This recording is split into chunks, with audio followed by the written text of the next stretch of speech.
Let's talk about apostille. All right, today we're going to do another rundown of an apostille order. This time we're doing it for a country that is not a part of the Hague Convention. So if you've taken my class or you've been rolling with me, learning with me, then you would know that an apostille can be done or authenticated or done the legalization process.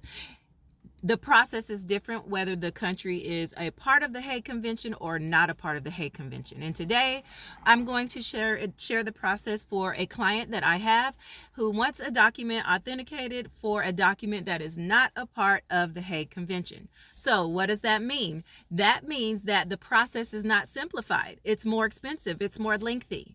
All right. It's because the country that they're choosing or need to have their document used in has not signed to the Hague Convention Treaty. They're not a part of it. They didn't sign their name and say, hey, we're a part of the group and we want to simplify the process. So therefore, we're going to go through the full legalization process. Okay. So this is a business document headed to the UAE, United Arab Emirates. Okay. This country is not a part of the Hague Convention. So what does that mean?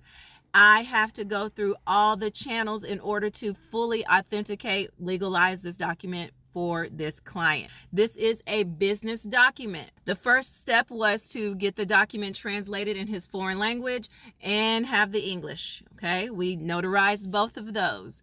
Then we sent it to the Secretary of State to get it authenticated at the Texas Secretary of State in Austin, Texas.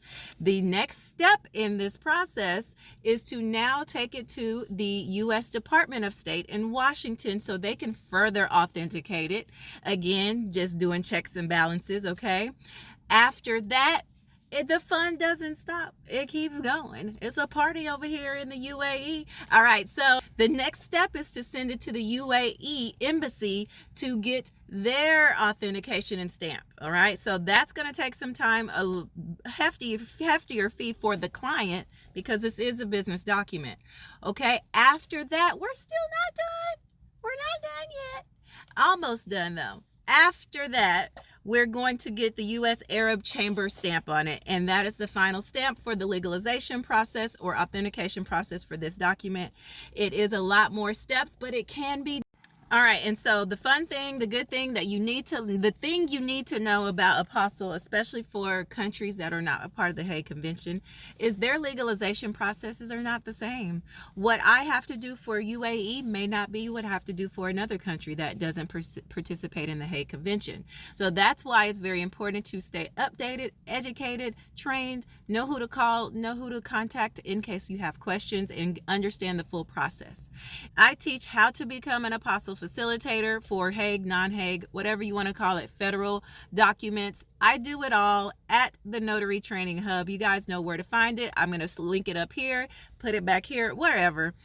If you have questions about apostille, the process, the training, go ahead and put them down below in the comments, or you can comment apostille if you want to get started on our training today, and we'll send the link directly to your inbox. Happy stamping.